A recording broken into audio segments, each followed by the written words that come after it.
औज़ुबिल्लाहिमिनश्शैतानिर्रजीम बिस्मिल्लाहिर्रहमानिर्रहीम इन्नल्लाहा ला युहिब्बुल मुतवक्किलीन। बेशक मेरा रब तवक्कल करने वालों को पसंद फरमाता है। अस्सलाम वालेकुम, मैं हूँ सादिया, आप देख रहे हैं जेन्युइन कुकिंग विद सादिया। आज मैं आपके लिए ये रेसिपी लाई हूँ। ये है आटा गूँधने की। लेकिन आप सोचेंगे खाली आटा गूँधना नहीं, ये आटा जो है इसमें मैं जो चीज़ें शामिल करूँगी ये आपके लिए बहुत फ़ायदेमंद है।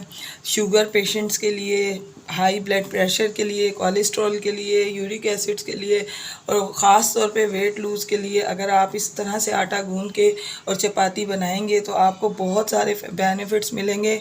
तो आए मैं आपको रेसिपी स्टार्ट करती हूँ और आपको ये आम आटा है जो कि हम घर में बनाते हैं। ये तकरीबन मैंने 2.5 कप आटा लिया है। 1 टेबलस्पून जो है ये ऑयल है। नमक आप अपनी ख्वाहिश के हिसाब से डाल सकते हैं। ये 2 चुटकी कलौंजी आपको पता है अल्लाह ताला ने फरमाया कि मौत के सिवा इसमें हर बीमारी का इलाज है। अजवाइन जो कि इसमें इतने बेनिफिट्स हैं, ये आपको गैस, बादी, इन तमाम चीज़ों से निजात दिलाएगी। कॉन्स्टिपेशन के लिए ये तमाम चीज़ें बहुत अच्छी हैं। और ये जो है ज़ीरा है। ज़ीरा आपको पता है इसके भी बेशुमार बेनिफिट्स हैं। ये पेट के लिए, जिगर के लिए और भी यूरिक एसिड के लिए, कोलेस्ट्रॉल के लिए बहुत ज़्यादा फ़ायदेमंद है। सौंफ से आपको आपकी आँखों की बिनाई तेज़ होगी। ये जो है ये गैस और बादी के लिए बहुत फ़ायदेमंद है। वेट लूज़ के लिए ये तमाम इंग्रेडिएंट्स बहुत फ़ायदेमंद है। अगर आप इस तरह से आटा गूँध के बनाएंगे तो आपको बहुत ज़्यादा फ़ायदे मिलेंगे। आप एक मरतबा ट्राई करके देखें। तो देखें व्यूअर्स, मैं अपनी तमाम चीज़ें जो हैं वो इसमें ऐड कर दूँगी।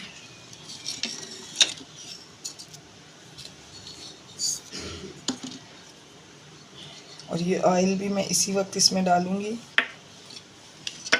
और इन तमाम चीज़ों को जो है हम मिक्स कर लेंगे।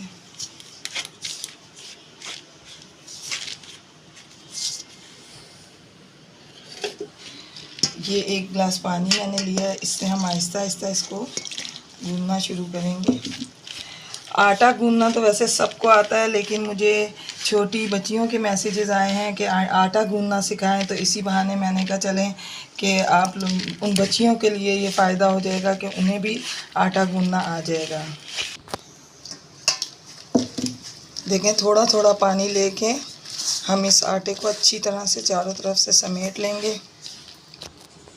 तो देखें व्यूअर्स, मैंने इसको आटे को सबको समेट लिया। अब इसको 5 मिनट के लिए तकरीबन मैं इसको रख दूंगी ताकि इसको आसानी से जो है हमारी जो नई बच्चियाँ हैं वो आसानी से इसको गूँध सकें, उनको ज़्यादा मुखियाँ ना लगानी पड़े, मेहनत ना करनी पड़े। तो 5 मिनट के लिए हम इसको, तो देखें व्यूअर्स 10 मिनट हो चुके हैं और अब हम अपने इस आटे को फाइनल करते हैं। ये देखें, आप इसको आराम से बस इस तरीके से करेंगे, इसको ज़्यादा मुखियाँ लगाने की ज़रूरत नहीं पड़ेगी। ये इसी तरह ही स्मूथ हो जाएगा। आप इस पॉइंट पे इस तरह थोड़ी सी मुखियाँ लगाएंगे और ये बिल्कुल जो है हमें एक अच्छा सा चिकना सा डो मिल जाएगा, जिससे हमारी बहुत अच्छी चपातियाँ भी बनेंगी, पराठे भी बनेंगे, खाने में भी टेस्टी, हाजमे वाला आटा। आपका वेट लूज़ आजकल सबसे बड़ा मसला है, वेट लूज़ करने का। तो इसके खाने से आपको इंशाल्लाह दिनों में फ़र्क पड़ेगा अपने वेट पे। ना आपको गैस की प्रॉब्लम होगी, बहुत से मसाइल हल हो जाएंगे। शुगर पेशेंट के लिए कहा जाता है कि वो ज़्यादा रोटी ना खाएं, तो ये आटा खाने से उनको प्रॉब्लम नहीं होगी। इसके अंदर तमाम चीज़ें बेहतरीन मिली हुई हैं। ख़ास तौर पे इसमें कलौंजी जो मैंने ऐड की है, अल्लाह ताला ने उसके, आपको तो कुरान में भी ज़िक्र है कि वो उसमें 99 से ज़्यादा बीमारियां, बल्कि मौत के अलावा हर बीमारी का इलाज है। तो देखें कितनी आसानी से हमारा आटा जो है ये गूंथ चुका है। तो अब आप इस आटे को तैयार करें और इससे अपनी चपातियाँ बनाएं, इंशाल्लाह आपको फ़ायदा होगा। और मज़ीद रेसिपीज़ के लिए अगर आपको मेरा चैनल अच्छा लग रहा है तो सब्सक्राइब करें, लाइक करें, शेयर करें और बेल आइकॉन को ज़रूर दबाएं। तो मिलती हूँ अगली वीडियो में। अल्लाह हाफ़िज़।